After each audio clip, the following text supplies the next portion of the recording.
পূর্ণ হায়াত 200 বছর হলি তার 5 পয়সার দাম নাই। 200 বছর হায়াত পাইছেন সৈয়দ বংশের লোক, সৈয়দ বংশের মানুষ একটু দামি হয়, তো 200 বছর হায়াত পাইছেন, তার 100 বছর প্যারালাইসিস হয়ে বারান্দায় পড়ে রয়েছেন। আপনার 5 পয়সার দাম আছে? ছেলে মেয়ে বউ বাচ্চা সবাই খালি ডেলি ডেলি খাওয়ায় আর সামনে এসে কান্দে, আড়ালে যে কয় মরে না কে। কোনোভাবে মারতি না পারলি মাদ্রাসায় হুজুরকে 5000 টাকা দিয়ে হুজুর এটা জালাল খতম পড়ি মাইজি দিয়া যায়নি বুড়োরে, আই গিয়ে বন্ধে বিষের নষ্ট করে ফেলাচ্ছে, ঠিক না? তাহলে লাস্টের এই বিছানে পড়ায় 100 বছর হায়াতের 1 পয়সারও দাম। সুস্থতার সাথে হায়াত চাইবেন আল্লাহর কাছে। আল্লাহ কয় মুসা তোমার কাছে, তুমি আল্লাহ হই, আমি মুসা হইলে তোমার এই প্রস্তাবের জবাব আমি বলতাম, আমাকে সুস্থতার সাথে লম্বা হায়াত দাও। মুসা আলাইহিস সালাম বললেন, আল্লাহ বুঝে ফেলাইছি কি সাথে হবে, তাহলে এবার যার যার জায়গায় সেই সেই যাও। এত ঘুরিয়ে এইভাবে উল্টো ভাবে চাই হয়েছে, এবার যার যার জায়গায় সেই সেই যাও। তুমি আল্লাহ, আমি মুসা, তোমার এই প্রস্তাবের জবাব তোমার কাছে আমার, আমাকে সুস্থতার সাথে লম্বা হায়াত দাও। আমরা সবাই সুস্থতার সাথে যে যতটুকু হায়াত পাইছি সামনে আল্লাহর কাছে সুস্থতার সাথে লম্বা হায়াত চাই, বলেন আমিন। ভোগ বিলাসের জন্য নয়, লম্বা লম্বা হায়াত চাইতেছি ভোগ বিলাসের জন্য নয়, দুনিয়া কামাই করব, মোটা দালান কোটা করব এজন্য না, এটা তকদিরই থাকলে পাবো নইলে পাবো না। তবে হায়াত চাইছি এজন্য যে হায়াতটা বিগত চলে গেছে। চক্ষু বন্ধ করে কল্পনা করেন বাবা, কে কি ইনকাম করছেন এই হায়াতে, নামাজ পড়ছেন, নামাজের কোয়ালিটি কেমন, জীবনে রোজা রেখেছেন, কত রোজা জিন্দেগি ছুটে গেছে, জীবন ভরে খানা খাইছেন, কামাই করছেন, কয়টা টাকা হালাল কামাই করছেন, কয়টা টাকা হারাম কামাই করছেন, চক্ষু বন্ধ করে হিসাব লাগান, দেখেন বেশিরভাগ ইনকামে বেশিরভাগ আমলি আপনার জাল টাকা, ফুটো টাকা, পোড়া টাকা। টাকা আছে বস্তা ভরে, কিন্তু টাকা যদি জাল হয়, পোড়া হয়, ফুটো হয়, ফিতে ছিঁড়া হয়, তাহলে ওই টাকা দিয়ে কিছুই কেনা যায় না, বাজারে গেলে সেই টাকা কেউ খায় না। আমার আপনার বিগত জীবনের আমল যাই করছি টুটাফাটা, তার বেশিরভাগই নষ্ট মাল। এই জন্য আল্লাহর কাছে সামনে একটু হায়াত চাই। আল্লাহ তুমি আমাদেরকে একটু লম্বা হায়াত দাও সুস্থতার সাথে, যেই হায়াতের ভিতরে তবলিগে 3টা চিল্লা লাগাইতে পারি, যেই হায়াতের মধ্যে একটা হজ কামনা করি, যেই হায়াতের মধ্যে 2-5টা উমরা কামনা করি, যেই হায়াতের ভিতরে আমি প্রত্যেকটা রাত্রে তাহাজ্জুদ পড়ার আবেদন করি, তাহাজ্জুদ পড়তে পারি, তৌফিক আর সুস্থতা শক্তি আমাকে দান করো। যেই হায়াতের ভিতরে যা কিছু পয়সা করি দিবা, দিনের কাজে খরচ করতে পারি। আল্লাহ এজন্য একটু লম্বা হায়াত চাই, কথা কোন ঠিক কি ঠিক না? আরাম আয়েশের জন্য লম্বা হায়াত চাই না। এবার মুসা আলাইহিস সালামকে আল্লাহ পাক বললেন, জি তোমার দোয়া কবুল করা হলো, সুস্থতার সাথে তোমাকে লম্বা হায়াত দেয়া হবে। তবে মুসা কি পরিমাণ লম্বা হায়াত চাও? পরিমাণ তো আছে, কত লম্বা চাও? মুসা আলাইহিস সালাম বলে, আল্লাহ তুমি দাও, যা দিবা বলো, তুমি কি পরিমাণ দিবা? আল্লাহ বললেন, মুসা তোমার গায়ে যত লোম আছে, তোমার গায়ে যত লোম আছে, প্রত্যেক এক একটা লোমের বিনিময়ে 1 বছর হায়াত দেয়া হবে। গায়ে কতগুলো লোম আছে জানা আছে নাকি? দাড়ি কয়টা তাই তো গুনিয়ে রাখি নেই কোনোদিন, অল্প কটা দাড়ি শরীরের সামনে এই তো গুনিয়ে রাখি। শরীরে যত লোম আছে লোমে লোমে 1 বছর, তাহলে কত হাজার বছর হবে? মুসা আলাইহিস সালাম বলেন, আল্লাহ তারপরে কি হবে? তারপরও পড়ো, কুল্লু নাফসিন যায়িকাতুল মাউত, সমস্ত প্রাণী মরণশীল, মরতেই হবে, মরাই। মুসা আলাইহিস সালাম বললেন, আল্লাহ এত হায়াতের পরও যদি মরতেই হবে, তাহলে এই দুনিয়ায় আর অতদিন থাকার স্বাদ হয় না।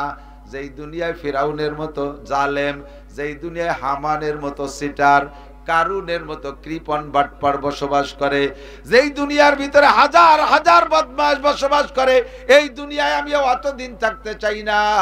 তোমার প্রেমে পড়ে, তোমার মহাব্বতে পড়া ফেরাউনের সাথে যুদ্ধ বিগ্রহ করেছি, বিটে ছাড়া হইয়া নীলনদ পার হয়ে চরের উপরে এসে অবস্থান করি, ঘর নাই বাড়ি নাই, 6 লক্ষ বনি ইসরাইল নিয়ে কত দুর্বিষহ জীবন যাপন করি, সবই তোমার প্রেমে পড়া। দুনিয়ায় বসে তোমারে দেখা যাবে না, মরা ছাড়া তোমার সাথে সাক্ষাৎ হবে না, কাজেই আমি অত লম্বা হায়াত চাই না। তোমার পক্ষ থেকে আগে যে পরিমাণ হায়াত আমার নামে বরাদ্দ ছিল, ওই বরাদ্দকৃত হায়াত শেষ হয়ে গেলে তুমি আজরাইলকে পাঠাইয়া দাও।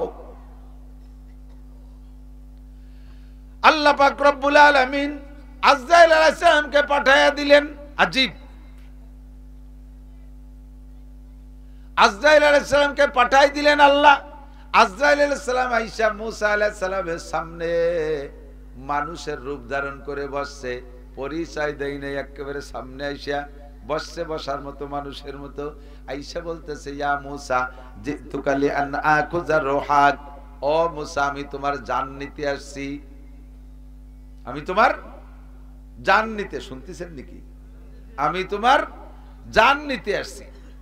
মুসা আলাইহিস সালাতু ওয়াস সালাম কাল বিলম্ব না করে ফাজারাবা আলা আইনিহি, বুখারী শরীফে আছে, একটা বক্সিন মেরে দিয়েছে আজরাইলের চোখ জড়াইয়া, একে ঘুষিতে চোখটা নষ্ট হয়ে গেছে। আজরাইল আলাইহিস সালাম কথা না বাড়াইয়া চইলা গেছে, চোখটা ঠাইসে ধরে গেছে। আল্লাহ কয়, ফামা বালুকা ইয়া মালাকাল মউত, ও আজরাইল চোখ ঠাইসে ধরে আসছো কেন, কি হইছে? রব্বি জরাবানি মুসা, আল্লাহ আমারে মুসা মারছে। মুসা, তুমি দুনিয়া মাঝে সাফ করো, তোমারে মুসা মারছে। লিমা জরাবাকা মা সালতা, জিজ্ঞেস করো নাই মারলো কেন? কয় আল্লাহ সামনের পর যে খালি কইছি জান নিতে এসি তাতেই এক ঘুষি, আর যদি জিজ্ঞাসা করে ঝগড়া তর্ক বিতর্ক বাঁধিয়ে যেতাম তা তো উঠেই আসতে পারতাম না, চোখ আর একটাও কানা করে দিত। আল্লাহ কয় লা তাহজান ওয়ালা তাখাফ, ভয় পেও না, টেনশন করো না, চোখ ভালো হয়ে যাবে এখনই। ওয়াইদা আরাদা শাইআন আইয়াকুলা লাহু কুন ফায়াকুন, তোমার একটু গুনাহ পড়া চক্ষু হাসপাতালে যেতে হবে, ওই জায়গাতে একটা গুল্লি দিয়ে আসো, ডাক্তার তোমার চোখ ঠিক করে দেবে, তাই নাকি? আল্লাহ কয় তোমার কোনো হাসপাতালে যাওয়া লাগবে না, আমি বলবো কোন, আর চোখ ভালো হয়ে যাবে। আল্লাহ পাক বললেন কোন সাহিহান, ভালো হয়ে যাও চোখ। আজরাইলের চোখ ভালো হয়ে গেছে। আল্লাহ পাক বললেন চোখ ভালো হয়েছে, সুম্মা যাহাব সালহু লিমা জারাবাকা, এবার যাও, যাইয়ে জিজ্ঞেস করো মারলো কেন। আজরাইল কয় আল্লাহ তুমি বললি তো যাওয়া লাগে, কিন্তু লোকটা বড় মিজাজি, ফিরে আবার নতুন কোন গ্যাঞ্জামের সৃষ্টি না হয়। আজরাইলের সাথে সব নবীদের সাথে ভালো একটা সুসম্পর্ক, জিবরাইল আলাইহিস সালামের সাথে ওনার সাথে কের কোনো গ্যাঞ্জাম ফসাদ হয় না, শরীফ ভদ্র ব্যক্তি। উনারে পাঠায় খবরটা একটু যাই নিয়ে আসলি, পরে দরকারে আর একবার আমি গেলাম। আল্লাহ কয় ঠিক আছে, জিবরাইলই যাবে। জিবরাইলকে পাঠাইলেন। জিবরাইল আইসা বলতেছেন মুসা আলাইহিস সালামকে সালাম দেয়া, ইয়া মুসা লিমা জরাবতা আজরাইল, হে মুসা তুমি আজরাইলকে মারলে কেন? মুসা আলাইহিস সালাম কয় ওয়াল্লাহি মা জরাবতু মালাকাল মউত, আল্লাহর কসম আমি আজরাইলকে মারবো কেন? আজরাইল কে আমি চিনি না। কয় যে না আপনি চেনেন না, আজরাইলকে মারছেন, একটু আগে এক লোককে ঘুষ হইছেন জানেন না? বলে হ্যাঁ, ও বসে থাকলে তোর মেরেই ফেলতাম। আইসেই আমার কাছে জান নিতে আইছি, চতুর্দিকে শত্রুর অভাব নাই, কত মারামারি হয়ে বুড়ো কাল পর্যন্ত এই পর্যন্ত টানি টুনি বাইসে রয়েছি, এর মধ্যে যদি শত্রু একটা এসে কাজ জান নিতে আইছি, তারে তারে খালি হাতে ছেড়ে দেওয়া যায় না। ঘুষিতে একটা দিছি, লোক সেরি চলে গেছে, থাকলে আরো মারতাম। জিবরিল আলাইহিস সালাম কে ইন্নাহু মালাকাল মউত, ওই দেই আজরাইল, উনি জিব্বে কামড়ায় পড়ছে, আস্তাগফিরুল্লাহ, তাহলে পরিচয় দিয়ে বলবে না আমি আজরাইল তোমার জান নিতে আসছি। আইসে সাধারণ মানুষের মতো বসছে, আমার তো ওরকম মানুষ কত শত্রু আছে। জিবরিল বলে যদি তোমারে মারিও ফেলে তাহলে তবুও তো জানটা নেবে আজরাইল, ওই যদি মানুষ হয় জান নেবে আজরাইল, তুমি মারা যাবা, তোমার মরতে এত দুঃখ কি, তোমার মরতে এত অভিযোগ কি? আজ মুসা আলাইহিস সালাম বললেন মরার জন্য 24 ঘন্টা প্রস্তুত আছি, কিন্তু আমার কিছু প্রস্তাব আছে, কিছু কথা আছে আল্লাহর সাথে, ওই দরি দরবার গুলো ফাইনাল করার আগে আমি মরতে রাজি না। জিবরাইল কয় বলেন কি বিষয়, কি আমি যে আল্লাহকে বলবো? মুসা আলাইহিস সালাম বললেন তোমার কাছেও বলবো না, এটা আল্লাহর সাথেই বলা বলি হবে। উদ্দেশ্য হলো মরার আগে শেষবার দুনিয়ায় থাকতে আল্লাহর সাথে একটু গল্প করবে, মরার আগে দুনিয়ায় বসে আল্লাহর সাথে গল্প করবে, এই সাদ। জিবরাইল চলে গেলেন। আল্লাহ মুসা আলাইহিস সালাম সরাসরি তোমার কাছে কিছু কথা বলবে, তার আগে মরতে রাজি না। আল্লাহ কয় ডাইকা পাঠাও মুসাকে, তুর পাহাড়ে আসতে বলো, যে জায়গা বসে আল্লাহর সাথে কথা হয়। মুসা আলাইহিস সালাম তুর পাহাড়ে আসলে আল্লাহ পাক বললেন তুমি আজরাইলকে মারলে কেন? কিচ্ছা ওইভাবেই বলে শেষ করলেন। এবার বললেন তাই বলো তোমার প্রস্তাব কি, দাবি কি? আল্লাহ পাক রব্বুল আলামিন বললেন মুসা তোমার কোন কারণে তুমি মরতে দেরি করতেছো, প্রস্তাব কি, দাবি কি? এবার মুসা আলাইহিস সালাম বলেন আল্লাহ আমি বনি ইসরাইলের মধ্যে আসি বিদায় 6 লক্ষ বনি ইসরাইলকে তুমি আজকে দীর্ঘদিন আসমান থেকে মান্না সালওয়া খাওয়াও। মান্না সালওয়া মেরা সদ্দারতি হে গম খলকেরা আজ ফৈজে খানে থানবি। ও আল্লাহ তুমি 40 বছর পর্যন্ত এই ময়দানে বসাইয়া রাতের বেলা মান্না সালওয়া নাজিল করো, আমার 6 লক্ষ বনি ইসরাইলের কোনো কামাই রোজগার লাগে না, এদের এই খানা তুমি জারি করে দিয়েছো, আমি মারা যাওয়ার পরে এদের এই খানা চালু থাকবে না, বন্ধ হয়ে যাবে। চেয়ারম্যান পাল্টে গেলে অনেক সময় ভিজিএফ কার্ড পাল্টে যায়, দলীয়দের মধ্যে কার্ড দিয়ে দেয়, বেদলীয়দের কার্ডগুলো কাইটে দেয়। আমি মারা গেলে কি আবার ভিজিএফ কার্ড কাইটে বন্ধ হয়ে যাবে নাকি? আল্লাহ আমার বনি ইসরাইলের খার কি উপায় হবে এইটা একটু জানতে পারলে তারপরে নিরিবিলি ভাবে মরতে পারি। ছেলেরা বাপ বুড়ো হয়ে গেলে মরার আগে দেখবেন সম্পত্তি নিয়ে কাড়াকাড়ি কামলা কামড়ি করে, খালি চাই যে আমি মরার আগে দেখে যাই রে এস্টাবলিশড হয়েছে, এরা যার যার কায়দায় প্রতিষ্ঠিত হয়েছে দেখে যেতে চায়। মুসা নবী বললেন আল্লাহ বনি ইসরাইল কি খেয়ে বাঁচবে? আল্লাহ পাক মুখে কোনো জবাব না দিয়া আল্লাহ বলেন ইয়া মুসা আমা তিলকা বিয়ামিনিকা ইয়া মুসা, মুসা তোমার হাতে কি? কালা হিয়া সাই, এটা আমার লাঠি, আতাওয়াক্কাউ আলাইহা ওয়া আহুশু বিহা আলা গানামি ওয়া লিয়া ফিহা মাআরিবু উখরা, এটা আমার লাঠি, ছাগলরে পাতা পাড়িয়ে খাওয়াই, মাঝে মাঝে ছাগলরে বাড়ই দূরে এদিকে ওদিক নেই, আবার মাঝে মাঝে এর সাথে ড্যাশ লাগাইয়া ট্যাক লাগাই দাঁড়াই, আরো অনেক কাজ আছে, বিভিন্ন কাজ করি। আল্লাহ বললেন ইজরিব বিআসাকাল হাজার, তোমার হাতের লাঠি দিয়ে মাটিতে একটা বাড়ি মারো।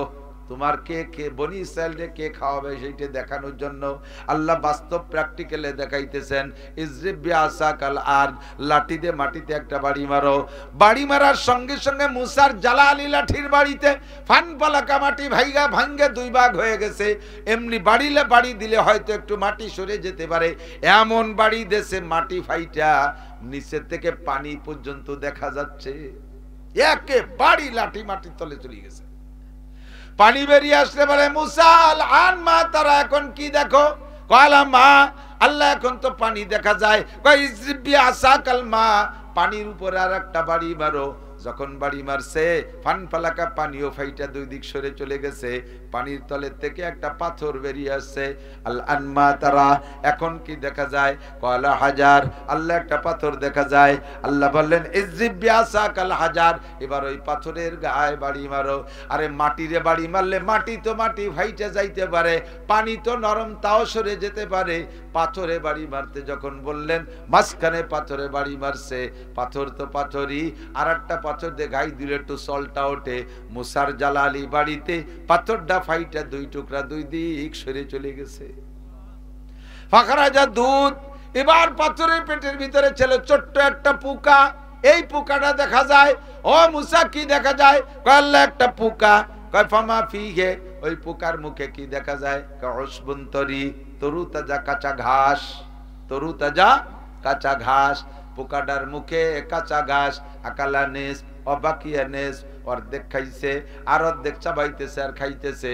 প্রত্যেক এক লুকমা চাবাইয়া ঢোক গেলে পোকা ডায়, আর এক লুকমা গিলে গিলে আল্লাহর শুকর আদায় করে। সুবহান মান তারানি, সুবহান মান তারানি ওয়া তারিফু মাকানি ওয়া তাসমাউ কালামি ওয়া তারযুকুনি ফি কলবি হাজারি। সব পবিত্রতা প্রশংসা তুমি আল্লাহর, যেই আল্লাহ আমার মতো ক্ষুদ্র নগণ্য পোকার জন্য এমন সুন্দর পরিবেশ ব্যবস্থা করেছো। আমি দুনিয়ার স্থলভাগে প্রবাহিত বাতাস সইতে পারি না, প্রখর রৌদ্র সইতে পারি না, আবার বেশি ঠান্ডাও সইতে পারি না। শীতকাল পুষ মাস মাঘ মাসের শীত আমি সহ্য করতে পারি না। আল্লাহ নরমাল কোনো ঘর বাড়িতে আমি থাকতে পারি না। সব ইন্তজাম তুমি করেছো। তুমি উপরের থেকে এই না মাটির নিচে পানি, পানির নিচে পাথর, পাথরের পেটের ভিতরে এয়ার কন্ডিশন এসি ব্যবস্থা কইরা আমাকে তুমি এখানে ঘর বাড়ির ব্যবস্থা করেছো। এমন নির্জন জায়গায় রাইখা তুমি আমারে ভুলে যাও নাই আল্লাহ। আমার যা দরকার পরিবেশন করতেছো। আমি ঝাল খাইতে পারি না, মিষ্টি খাইতে পারি না, টক খাইতে পারি না, আবার পানি পাঞ্চিয়া হলেও খাইতে পারি না, বেশি তরল হইলে আমার তৃপ্তি হয় না, শক্ত হইলে চাবাইতে পারি না, যেমন দরকার তরু তাজা শ্যামা ঘাস, এইটা খাইলে আমার সব চাহিদা পূরণ হয়ে যায়। তুমি নিয়মিত আমাকে এই পাথরের মধ্যে নিয়মিত পরিবেশন করতেছো, কাজেই সব প্রশংসা তুমি আল্লাহর। বলেন সুবহানাল্লাহ। খাররা মুসা সাইকা, পুকাটার জবানে এই শকর শুইনা তার পরিবেশন দেইখা, খাদ্য ব্যবস্থা তার অবস্থান দেইখা মুসা আলাইহিস সালাম একটা চিৎকার মেরে সিজদায় পড়ে গেলেন। রব্বুল আলামিন আমার বুঝে আসছে এই পোকাটার জন্য কোন নবী রাসূল কোনদিন দোয়া করে নাই, পোকাটার জন্য কোন নবী রাসূল ভাবে নাই। আর পোকাটা আশরাফুল মাখলুকাত না, তারে যদি তুমি এত যত্ন সহকারে রাখতে পারো, আমার বনি ইসরাইল আশরাফুল মাখলুকাত, তোমার কলেমা পড়া বান্দা, অবশ্যই তাদের রুজি রিজকের চিন্তা তোমার মাথায় আছে, এই চিন্তা করা আমার ঠিক হয় নাই। আল্লাহ তুমি আজরাইলকে পাঠিয়ে দাও। ও দোস্ত, যেই রব্বুল আলামিন পুকারে মাটির নিচে এত সুন্দর খানা খাওয়াইতে পারে, ওই রব্বুল আলামিন আমাদেরকে খাওয়াইতে পারে কি পারে না? কে আসলো আর কে গেল, কে হারলো আর কে জিতলো, ফসল হলো কি হলো না, এই চিন্তা আমার একেবারে অনর্থক। কতক্ষণ প্রমাণ করে দেখাইছে আল্লাহ। করোনার বছর সব কিছু লক, সব তালা মারা, মানুষকে লকডাউন দিয়ে বসায় রাখছে, ঘরের মধ্যে বসায় রাখছে, চাকরি বাকরি সব বন্ধ, ধানে পাকা ধান তাই কাটতে যাইতে দেয় নাই সরকার, ঠিক না? খেতে পাকা ধান তাই কাটতে যাইতে দেয় নাই, ধান উঠাইতে দেবে না। ও দোস্ত রে, করোনায় যারা মরছে মরছে, বাকি কেউ না খাইয়ে মরে নাই। কথা কন না কেন? বিশ্বাস নাই আপনাদের? এ তোর পুরো ইতিহাস নেই, তো নগদ নিজেকে সামনে তা আগের কিসা কইলাম, মানলি মানলেন, না মানলি না মানলেন। এই যে ঘটনা আমার জিন্দেগি, আমার 32-33 বছর মাদ্রাসার খেদমতের জিন্দেগিতে আমি ওই করোনার 3 বছর যে সুন্দর মাদ্রাসা চালাইছি, তারপরে আর তা ভাবতেছি না। করোনা চলে যাওয়ার পরে তো অভাব আসা শুরু হয়ে গেছে। যার কাছে চাই সেই টাকা দিত, যার কাছে চাইতাম সেই টাকা দিত, সব কিছু সুন্দর হয়ে গেছে। সারা দেশ থেকে দেশ ও দেশে সাহায্য সহানুভূতি করে। বড় লোকরা চিন্তা করলো মরিয়ে তো যাবই, মরার আগে করোনায় তো মরবো, করোনায় যদি ধরে বসে মরবো, মরার আগে কিছু দান করে যাই। এভাবে প্রচুর দান তারা করছে। মাদ্রাসাগুলো সচ্ছল ছিল, ছাত্র এখন পাই না। করোনার বছর ছাত্র মাদ্রাসায় থুতি জায়গা পাই না। ওরে বাবা, কেজি, কিন্ডারগার্টেন, স্কুল কলেজ সব বন্ধ, খালি মাদ্রাসাগুলো আমরা গোপনে খোলা রাখছি। পোলাপান ছোটগুলো যারা স্কুল প্রাইমারি কেজিতে ভরতো, স্কুল বন্ধ থাকার কারণে বাড়ি ছেয়ে মা বাপরে জ্বালায় খাচ্ছে। মা টাহা দাও, মামা খাবো, আব্বা টাহা দাও, নানা খাবো, এ খাবারটা খাবে, নানা দাদা মামা, ছোট মামা বড় মামা খাইয়ে সাপ।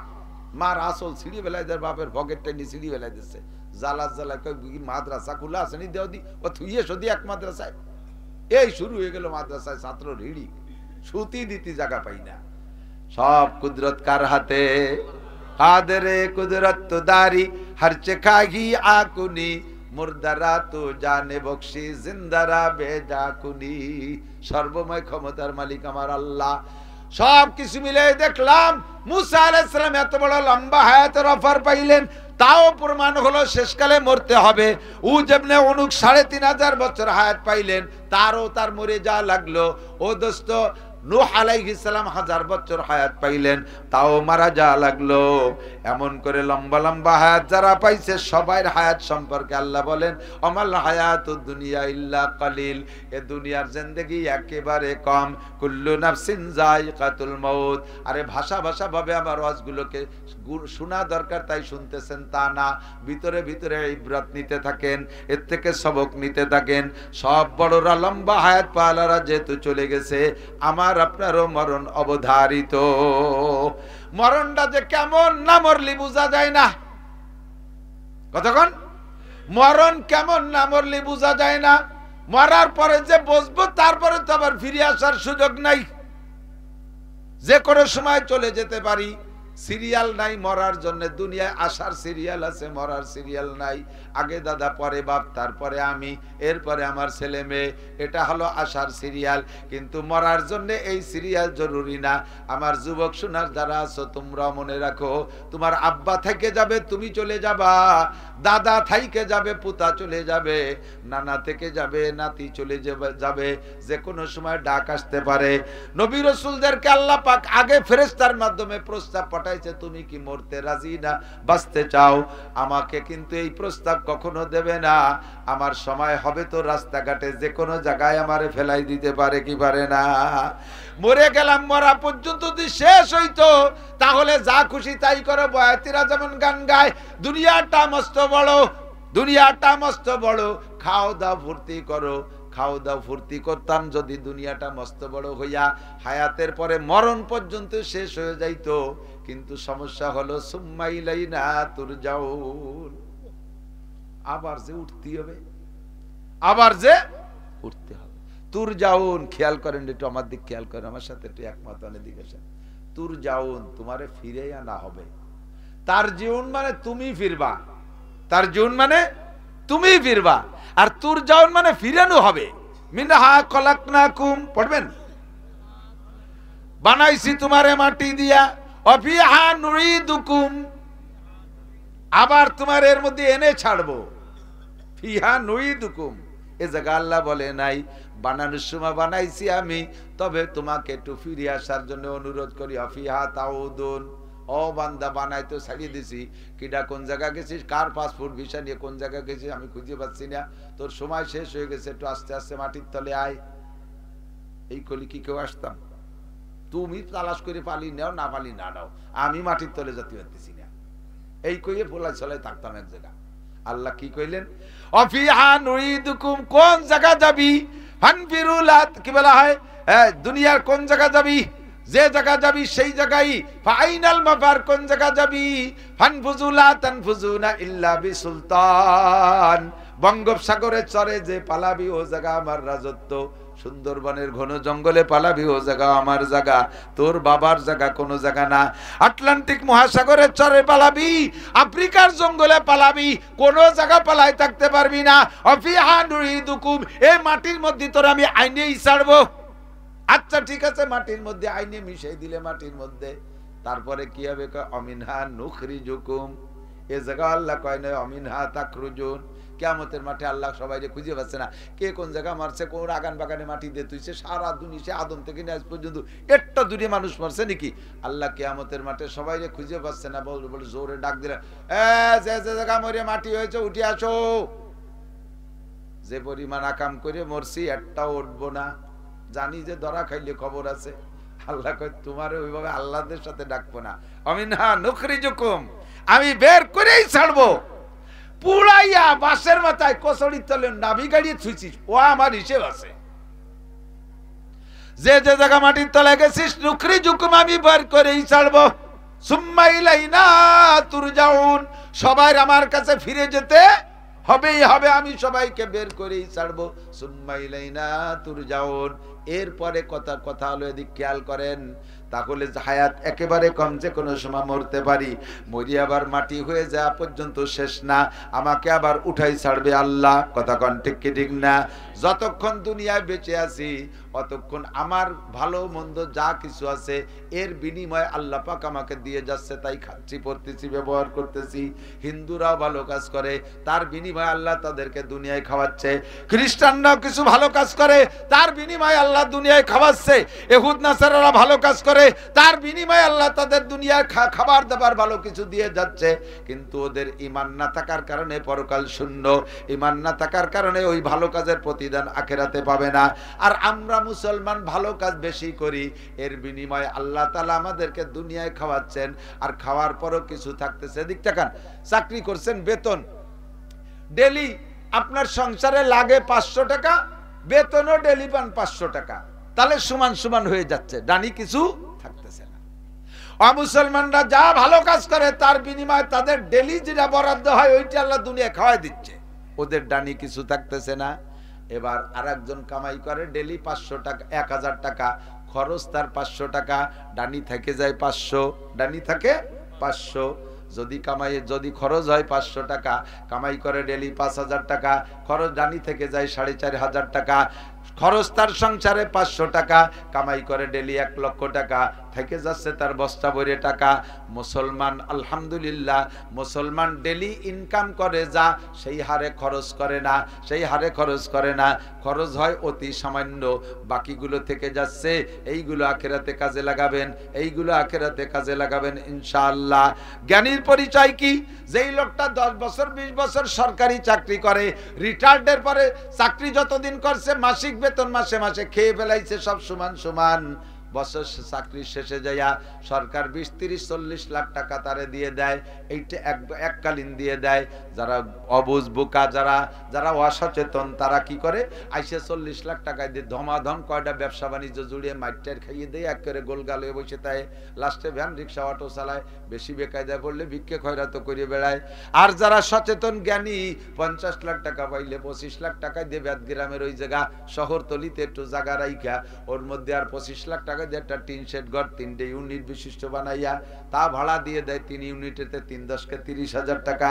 এরপরে বুড়োকাল পর্যন্ত ওই ভাড়ার টাকা দিয়ে মুছে খাইতে পারে, ছেলে মেয়ে বউ বাচ্চার মুখাপেক্ষি হয় না। এটা হলো জ্ঞানী মানুষ, বুদ্ধিমান মানুষ। মরণকাল পর্যন্ত কি খাবে তার একটা আয়ের সোর্স খুলে রাখা, এটা বুদ্ধিমান। নবী পাক বলেন, হে দুনিয়ার মানুষ, মুসলমানরা বিশেষ করে নামাজ পড়ো, রোজা রাখো, হজ করো, যাকাত দাও, ভালো কাজ যা করো, এর বিনিময়ে আল্লাহ তোমারে মোটা দিচ্ছে। তাই যে দুনিয়ায় তোমরা খেয়ে বাঁচতেছো, আর তোমরা মুসলমান হওয়ার কারণে তোমাদের ডানি একটা ফান্ড জমা থাকতেছে, মরার পরে ওই ফান্ডটা তোমাকে দিয়ে দেবে, ওইটা দিয়ে ধুয়ে মুছে খাবা। তবে ওই সাথে সাথে আর 3টে কাজ তুমি করে আসবা। ওই 3টে কাজের বিনিময়ে তোমার ওইরকম ভাড়ার টাকার মতো কিয়ামত পর্যন্ত, জান্নাতে যা পর্যন্ত তুমি ঘরে বসে নেকি কামাই করতে থাকবা। তোমার একটা আয়ের সোর্স খুলে রাখবা, 3টে ইউনিট খুলে দাও। কয়টা? 3 ইউনিট বিশিষ্ট একটা ঘর বানায় রাখো, তাহলে 3 ইউনিট থেকে তোমার কাছে টাকা আসতে থাকবে। ইজা মাতাল ইনসান, মানুষ যখন মারা যায়, ইনকাতা আনহু আমালুহু, ভালো কাজও করতে পারে না মরার পরে, বা মন্দ কাজও করতে পারে না। এই বাচ্চা তাড়াতাড়ি যাও, সরে যাও, সময় মতো এলোমেলো বাধা, বসো নয় যাও। গঞ্জে যাচ্ছে এনে তার তো ভয়, আর বেশিক্ষণ কষ্ট হলে কোনো ভয়, পেশা পাইছে তাহলে ভয়। আল্লাহ ইনকাতা আনহু আমালুহু, এই বেঁচে থাকলে জারি যাত্রা, করসা, গাজির গান, গুণযাত্রা, আকাম কুকাম যা আছে সব করা যায়। বেঁচে থাকলে নামাজ, রোজা, হজ, যাকাত সব করা যায়। মরার পরে কোনো আমল নাই। কেন নাই জানেন? মরার পরে কেন আমল নাই? দুনিয়ায় থাকতে আমল কেন? দুনিয়ায় থাকতে আমার সব কিছু ব্যবহার করিস, এই ব্যবহার করার বিনিময়ে আমাকে ইবাদত দিতে হবে। মরার পরে যায় আমার কিছু তোর ব্যবহার করা লাগবে না। এই জন্য তোর কাছে মরার পরে কিছুই চাই না। বেঁচে থাকলে সব খাও দাও ফুর্তি করো, এর বিনিময়ে আমাকে ইবাদত দিতে হবে। মরার পরে তোমার কোনো কিছু ব্যবহার করা লাগবে না, কাজেই তোমার কাছে আমি কামনা করি না। কিন্তু মরার পরে আমার প্রয়োজনটা সামনে থাকবে অনেক বেশি। আমার এই প্রয়োজনের জন্য যা ইনকাম করেছি দুনিয়ায়, ইবাদত